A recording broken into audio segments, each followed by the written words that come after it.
And so now I'd like to bring up Morgan Carey. He's the CEO of Real Estate Webmasters. Morgan has built an incredible business helping agents, brokers really succeed online. So come on up, Morgan. You'll switch places. We did not do this on purpose, so if you get confused.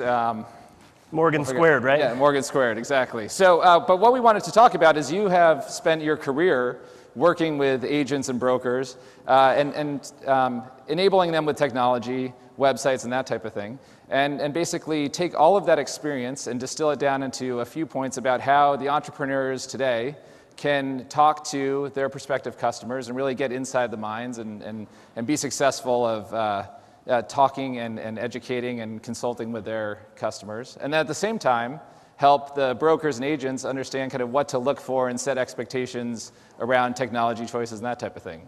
So that's the goal. Does that sound good? Yeah, we're going to do a top 10, set the expectations, maybe help some of the newer vendors with, how they can really get in and connect. This is all about connecting. And so we've put together our top 10 here. All right, let's go for it. Let's get the screen going. Good, we're good. We're good. All right, where am I? All right, so we're going to start. Number 1. Respect the fact that realtors work their asses off. Everyone here? Right. Respect that? Yeah? So I have my favorite quote here. Entrepreneurship is living a few years of your life like most people won't, so that you can live the rest of your life like most people can't. And what vendors need to understand is that realtors are entrepreneurs too. And what entrepreneurs need to understand is that we're fighting the same battle. We work the 16-hour days. Right? We give up baseball games. We give up marriages sometimes, just trying to live the dream and provide for our families. So starting with that respect and with that understanding of who you're working with is probably the most important thing I could bring to the table. Know your industry. If you're a vendor, your industry here is real estate. So be up on current events. Be prepared that people are going to want to talk to you about what's happening in the industry. We have Facebook, we have Twitter, we have LinkedIn, we have all these things that get us communicating effectively. So a great example is like Zillow taking on a $108 million investment purchasing .loop.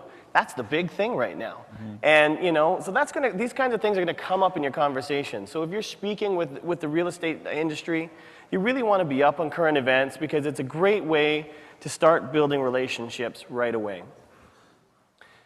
Number 3, realtors have seen it all. This is probably my favorite tactic in terms of communicating with the real estate industry.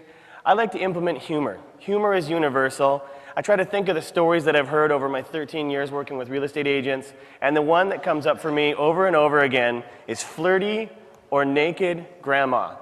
Anyone ever had an experience like this? You go to an open house or you're showing a neighborhood and all of a sudden grandma walks by and you're like, I hope my client did not see that. These are the kinds of things that, if you can bring humor to your customers and if you can sort of integrate that into your conversation, again, build the relationship. Well, I also think that they've seen it all, so they have a very sensitive bullshit detector. Yes, they do, yes. Yeah, don't treat them like they're just, brand new and have no idea what's going on because these are smart, successful entrepreneurs. Leverage like success.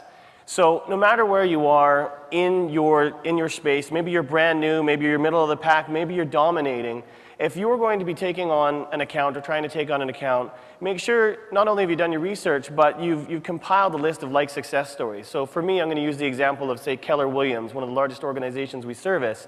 If I'm going to go for a meeting with a team, I'm going to pull up one of my clients like Mr. Mark Spain here. He's top agent, top team in Keller Williams. I'm going to bring that to the table so that they understand that I'm there and I'm qualified to deal with an account just like theirs.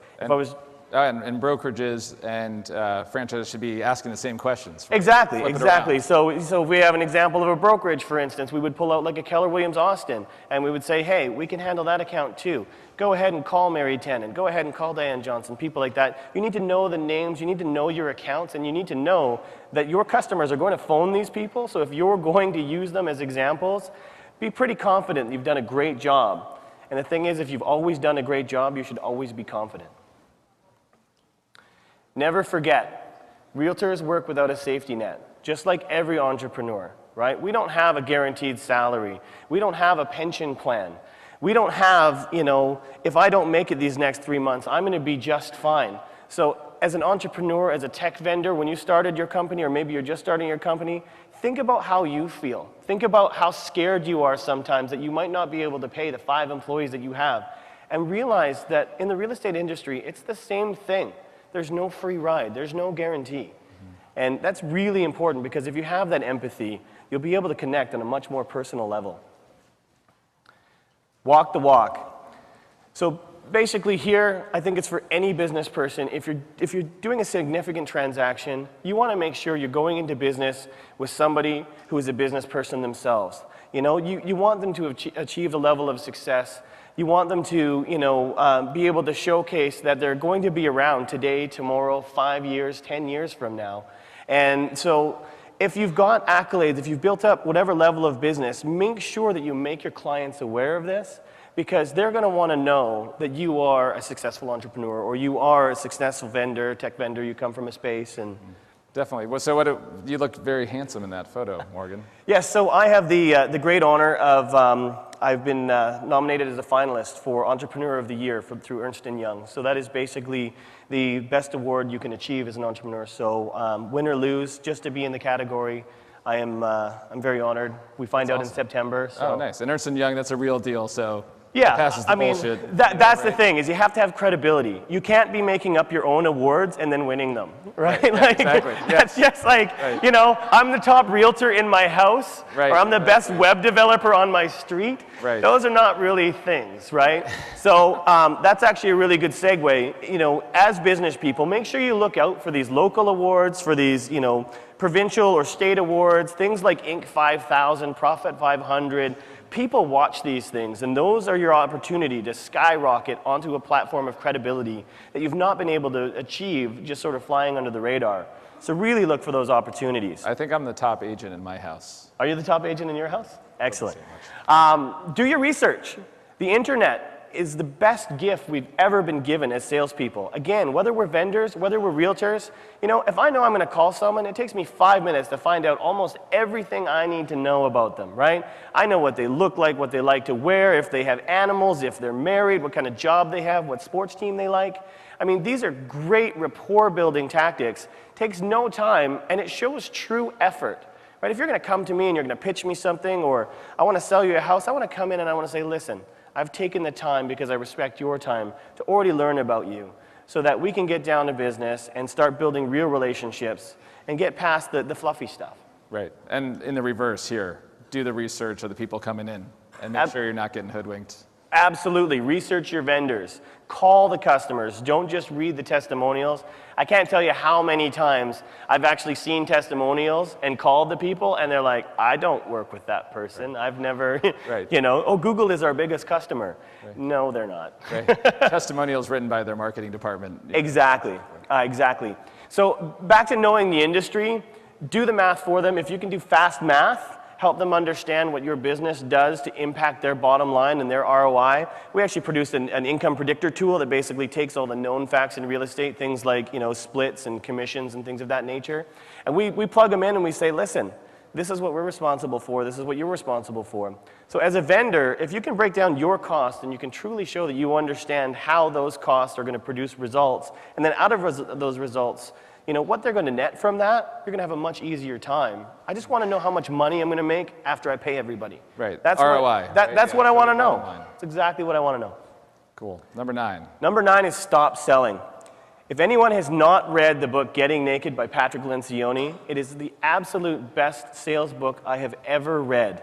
And what it does is it talks about consulting, not selling, building relationships. You build relationships and you show your value. Then your customer can make an informed decision without having to get through your schmarmy sales tactics or your pressure or your constant follow-up. Nobody likes to be sold hard. I don't anyway. And so I would tell people, stop selling. Build relationships. Do all of the things that we've talked about already. Do your research. Build rapport. Be funny. Show you care. And you don't need to sell. Great. Number 10 for me is be different. I've heard from a lot of people that we're showing up everywhere all of a sudden. And I like to attribute that to the fact that we stopped marketing out there in the world, and we started marketing ourselves. So we decided to celebrate our community and our fantastic people. So here we have one of our staff sending every single kid from his church to camp because he was able to work through the company. We want to celebrate that guy, right? We want everyone to know that these are the kinds of things that we want to encourage in our people, and these are the people that you're working with.